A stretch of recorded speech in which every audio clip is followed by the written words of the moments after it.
Incluso el 19 de diciembre el convento de la Concepción pues tiene que dar el dinero que tenía en el archivo a préstamo por 2 años. Dicen las monjas, dice sobre el honor del Espíritu Santo, que estaban en dicho archivo sin haber quien los tomase a censo. Era tal el estado de pobreza que había, que gran parte de la población, el caserío estaba abandonado y con hambre.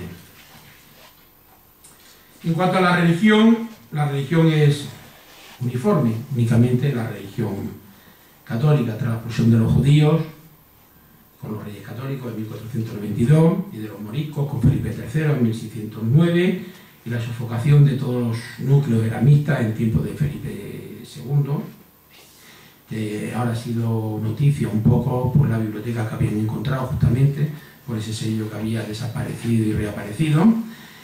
En Cáceres pues se va a frenar todo ese auge que a principios del siglo XVII existía de construcción de numerosos edificios religiosos, que eran un poco quizás el fruto de esa semilla sembrada por el anterior obispo don Pedro García de Galarza. Solamente en la socampana de San Juan, la colación de San Juan, se había erigido el convento franciscano de San Pedro, se había levantado el de la Limpia Concepción de María, la Inmaculada Concepción, la Plaza de la Concepción, y se había iniciado y se había concluido también, ya cercano a San Juan, pero perteneciente a San Francisco, el de Santa Clara. Cáceres tenía 4 parroquias, las 4 parroquias históricas, las 2 intramuros, las 2 extramuros, San Mateo, Santa María la principal, Santa María la mayor, la iglesia arciprestal, Santa María, San Mateo, Santiago y San Juan, las 4 parroquias. Eran párrocos de Santa María el doctor don Juan Juárez de la Vega y Quirós, doctor. De San Mateo, el licenciado Benito Gil de Palacios y Molina. De Santiago, el licenciado Jerónimo Rubio Íñigo. De San Juan, el licenciado Benito Cordero Criado. Y el arcipreste era el vicario, y era, digamos, la primera instancia jurídica por la que había luchado mucho la villa de Cáceres, puesto que la había tenido, donde se juzgaba en primera instancia todo lo que eran los casos eclesiásticos, hasta que un obispo lo trasladó a Coria, pero Coria entonces suponía, bueno, una distancia enorme, empezando porque no había comunicaciones, estaba cortada a merced de las crecidas del vado de Alconeta para las barcas, el puente estaba ya destruido hacía tiempo, y entonces, bueno, pues subir hacia Coria, la sede episcopal, pues constituía una aventura, no digamos como la de Hernán Cortés, pero vamos, casi similares, ¿no? Me imagino que cuando estuvieran encabretadas las aguas del Tajo, con las del Amazonas habría muy poca diferencia, pero sobre todo quiero que se fijen ustedes en que son todos doctores y licenciados. Era un clero completamente formado y preparado. Conventos masculinos había 2, el convento de San Francisco y el convento de Santo Domingo, el convento de Nuestra Señora del Rosario. El guardián era Fray Francisco de Vera y el prior era Fray Juan de Ocampo. Los conventos femeninos había 5, estaban de Santa María de Jesús,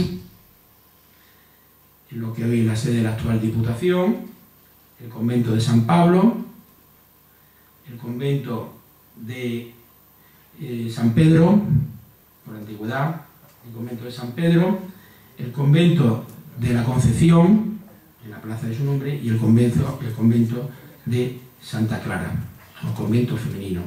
Los 2 primeros, el más antiguo, el convento de Santa María de Jesús y el convento de San Pablo, eminentemente aristocráticos, y nada más que entraban las doncellas, hijas de la alta nobleza de los caballeros de Cáceres.